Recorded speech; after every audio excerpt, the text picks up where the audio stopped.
आप सभी का एडेड जूनियर शिक्षक भर्ती को लेकर के बात करेंगे। कल का कोर्ट ऑर्डर जारी हुआ है और उस कोर्ट ऑर्डर में ऐसा कुछ भी नहीं है जो कि आपको बताया जाए अलग से, केवल और केवल उसमें नेक्स्ट डेट लगाई गई है, जैसा कि आप सभी यहाँ पर देख सकते हैं। और कुछ याचिकाओं में अभी काउंटर नहीं लगा है। जब याचिकाएं बेंच में आ जाती हैं, ये चीज़ें देखिए, कोर्ट केस की कुछ चीज़ें हमें भी पता है, कुछ चीज़ें आप सभी को भी पता होंगी कि उसमें फिर अगर मान लीजिए 33 याचिकाएं टोटल हैं, अगर उसमें किसी एक दो रीट्स में अगर काउंटर या रिजॉइंडर नहीं भी अगर आ पाया है तो भी सुनवाई होती है, क्योंकि जो मेन पिटीशन होती है उस पर जो भी ऑर्डर होगा सभी में फॉलो होगा। सुनवाई हो सकती है, हियरिंग बहस हो सकती है, आगे फिर काउंटर एफिडेविट या रिजॉइंडर के लिए फिर से समय मिलता है, लेकिन सुनवाई नहीं हो पा रही है। ये कोई बहाना नहीं हो सकता है कि किसी एक रीट्स में काउंटर नहीं है तो सुनवाई नहीं होगी। ऐसे तो फिर कोई नई रीट्स लग जाए, उसमें काउंटर रिजॉइंडर फिर ना आ पाए, तो फिर इस तरह से बाकी रीट्स भी उसी में इंतजार करते रह जाएं, यानी नए नए रेट्स आते जाएंगे, सुनवाई कभी नहीं हो पाएगी इस तरह से। तो ये सभी चीज़ें नहीं होती हैं, ये केवल एक कहने वाली बात है। बाकी देखिए, सबसे जो बड़ी चीज़ है आपकी भर्ती में कि आखिर आपकी भर्ती में स्टे जो लगा है माननीय जज साहब की तरफ से, वो स्टे हटाया क्यों नहीं जा रहा है, यानी कि सरकारी अधिवक्ता महोदय की तरफ से जो पैरवी की जा रही है उसमें कुछ कमी है, जवाब जो लगाया गया है उसमें कुछ कमी है, पूरी तरह से संतुष्ट नहीं कर पा रहे न्यायालय को कि हमने जो संशोधित रिजल्ट जारी किया वो रिजल्ट पूरी तरह से सही है। आप देखेंगे जो प्रबंधक है वो लगातार वो अपने स्तर से कोशिश कर रहे हैं, चाहे कोर्ट केस के माध्यम से, आप सभी को पता है, बताने की आवश्यकता नहीं है, चाहे ग्राउंड स्तर पर, कि हमें ही भर्ती करने का अधिकार दिया जाए दोबारा से। विद्यालय के रख रखाव आदि की जिम्मेदारी हमारी होती है, हम विद्यालय को बहुत अच्छे से चलाना चाहते हैं, लगातार उनकी इस तरह से मांग चल रही है।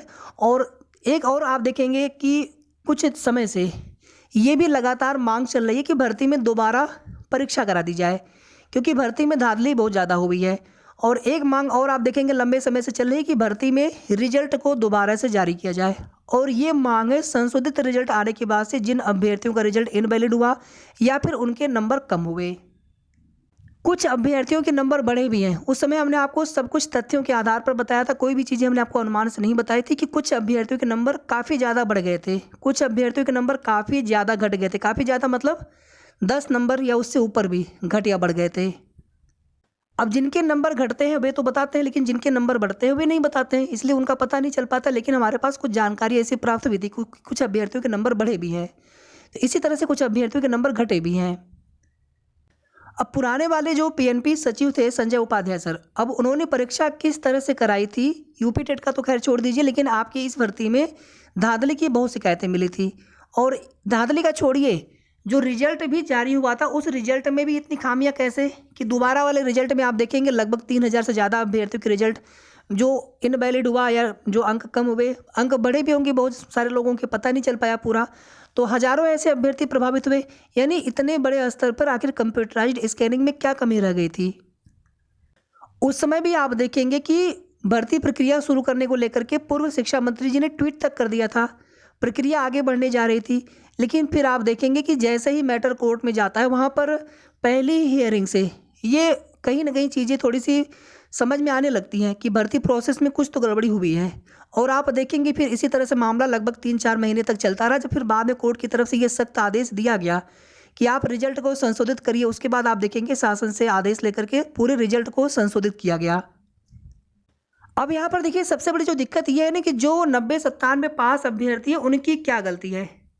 फर्जीवाड़ा की शिकायतें हर भर्ती में है, जो करने वाले उसमें लोग होंगे, अब वो लोग जांच का विषय है, कितने लोग पकड़े जाते हैं आदि चीज़ें हैं।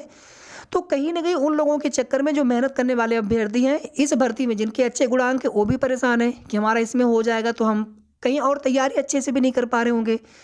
कुछ अभ्यर्थी जिनके नंबर कम हैं वो भी परेशान है कि होना हो तो हो जाए, ना होना हो तो वो भी पता चले, ताकि हम दूसरी भर्तियों की तैयारी करें। पीआरटी की भर्ती आ नहीं रही है कि चलिए कम से कम उसकी तैयारी की जाए। अब जो शिक्षक भर्ती के लिए ही कोशिश कर रहे हैं उनके लिए किसी और भर्ती में जाना मुश्किल होता है। कुछ अभ्यर्थी ऐसे जिनका कहीं पर सिलेक्शन हो जा रहा है, वो तो अपना ज्वाइन करें, अपना कार्यभार ग्रहण करें वहाँ पर, लेकिन शेष अभ्यर्थी भी अपना पैरेलल में तैयारी जरूर करते रहा करिए, क्योंकि समय का एक क्षण वापस नहीं आने वाला है। सब कुछ तो वापस मिल जाएगा, भर्ती भी ये पूरी हो जाएगी, लेकिन आपका समय वापस नहीं आएगा। इसमें अगर हो गया तो आपका इंतजार करना सफल है। अगर कम गुणांक है, अगर नहीं हो पाया किसी कारणवश, बहुत सारे अभ्यर्थी हैं, अब 42,000 प्लस अभ्यर्थी केवल सहायक अध्यापक के लिए, सीटें कितनी है 1504, यानी कि हजारों अभ्यर्थी बाहर होने वाले हैं। तो कहीं ना कहीं समय का अपने सदुपयोग करते हुए आप आगे की भी तैयारी जरूर करते रहें। बाकी देखिए, मांग चल रही है कि दोबारा से परीक्षा इस भर्ती की करा दी जाए पारदर्शी तरीके से, दोबारा से रिजल्ट उसका आए परीक्षा करा करके, या दोबारा से रिजल्ट को लेकर के देखिए चीज़ें कोर्ट वाली हैं, उसमें मांग नहीं की जा सकती, या मांग कर भी सकते हैं लेकिन वो चीज़ें कोर्ट में हैं। संशोधित रिजल्ट के जो बाद वाला केस है 16, 18, 15, 944, 16,059 जितने भी ये केसेज हैं, डबल गोला वाला मामला है। अब आप देखेंगे अगर ध्यान से, तो डबल गोला जब हो जाता है तो OMR सीट की जांच नहीं होती है। कोई भी भर्ती बोर्ड, कोई भी आयोग हो, हर जगह यही होता है कि अगर डबल गोला अगर आपने कर दिया या फिर आपने कोई उसमें गोला इरेज किया, स्क्रैच किया, फिर आपके OMR सीट की अगर जांच नहीं होती है तो आप वहाँ पर ये नहीं कह सकते कि हमारी जांच क्यों नहीं की गई। आप वहाँ पर प्रश्न नहीं कर सकते हैं क्योंकि पहले ही इंस्ट्रक्शन में आपको बता दिया जाता है। इसके बावजूद वे मामले भी 16-18 के साथ टैग हैं, यानी इनवैलिड रिजल्ट के साथ टैग हैं। अब यहाँ पर देखिए इनवैलिड रिजल्ट में सबके आवश्यक नहीं कि सबके केवल कुछ और मिस्टेक हो, लगभग सभी के केवल एक मिस्टेक है डबल गोला वाला, चाहे वो सीरीज भरने में गलती हुई हो, चाहे सब्जेक्ट भरने में गलती हुई, चाहे न भर पाए हो, यानी गलती उनकी है पूर्णतया। लेकिन आप देखिए यहाँ पर कि संशोधित रिजल्ट को चैलेंज किया जा रहा है कि पहले रिजल्ट क्यों आया था, फिर इस बार रिजल्ट क्यों नहीं आया। मतलब पहले वाले रिजल्ट में खामियां थी तभी तो उसको दूर किया गया था दोबारा रिजल्ट में। तो ये उन याचिकाकर्ता भी भाइयों बहनों को समझना चाहिए। बाकी देखिए हम लोग किसी के खिलाफ नहीं, वो अपने न्याय के लिए संघर्ष कर रहे हैं, अगर वो सही होंगे तो उनको न्याय मिलना ही चाहिए। लेकिन यहाँ पर जो अभ्यर्थी सही हैं, अब यहाँ पर OMR सीट में गलती कोई और करे और उसका खामियाजा इन अभ्यर्थियों को भुगतना पड़े, ये चीज़ें बिल्कुल समझ में नहीं आ पा रही, ये चीज़ें ठीक नहीं है। और इंतज़ार भी थोड़ा बहुत नहीं, और अभी आगे कितना इंतज़ार करना होगा ये भी नहीं पता है। 22 मई के बाद संभवतः हाईकोर्ट की छुट्टियाँ भी स्टार्ट हो जाएंगी पूरे जून भर। अभी ये जो डेट लगी है 2 मई वाली, इस 2 मई की डेट के बाद फिर आगे अगर मई में कोई डेट न मिल पाई तो सीधे सीधे फिर जुलाई की डेट मिलेगी। अब देखिए साथियों, यहाँ पर थर्ड पार्टी कोई भी भर्ती हो, थर्ड पार्टी बहुत ज़्यादा अपना रोल प्ले नहीं कर पाते हैं, क्योंकि आप सभी जानते हैं कि रिस्पोंडेंट और पिटिशनर को ही सुना जाता है, उनकी अधिवक्ता को ही सुना जाता है। थर्ड पार्टी जो है किसी एक पक्ष को लेकर के इम्प्लीमेंट के थ्रू वो भी अपना पक्ष रखते हैं, उनको भी मौका मिलता है। लेकिन कहीं ना कहीं आप सभी जानते हैं कि एक अपनी स्वतंत्र रूप से अपनी एक मांग होती है, चाहे ग्राउंड स्तर पर, चाहे कोर्ट केस जा करके। हालांकि उसमें बहुत तरह की चीज़ें होती हैं, बिना किसी स्वार्थ के ये कार्य होना चाहिए, ऐसा होता नहीं है आमतौर पे। इसी वजह से आगे प्रयास करने में भी दिक्कतें आती हैं, सपोर्ट भी नहीं मिल पाता है। कई भर्तियों में आप देखेंगे इसी तरह से चीज़ें चलती हैं आगे, लेकिन वहाँ पर कोई निष्कर्ष नहीं निकलता है और कुछ लोग अपना जेब भरने में लगे रहते हैं। इस तरह की देखिए शिकायतें होती हैं, मैं किसी के ऊपर आरोप नहीं लगा रहा हूँ, और विशेष करके अपने इस प्लेटफॉर्म से। लेकिन निस्वार्थ भाव से अगर प्रयास किया जाए, हर वे रास्ते जहाँ से आप प्रयास कर सकते हैं, प्रयास करना चाहिए और सभी को सपोर्ट करना चाहिए। हाई कोर्ट सिंगल बेंच के बाद डिवीजन बेंच का ऑप्शन होता है, फिर लोग आगे भी प्रयास करते हैं, अपना सुप्रीम कोर्ट तक जाते हैं।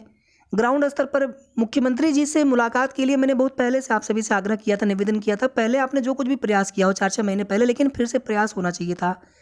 बिना प्रयास किए तो भर्तियों का आप हाल देख सकते हैं, और यहाँ पर प्रयास करने के बाद भर्ती का ये हाल है। प्रयास अगर करना छोड़ देंगे तो क्या हाल होगा।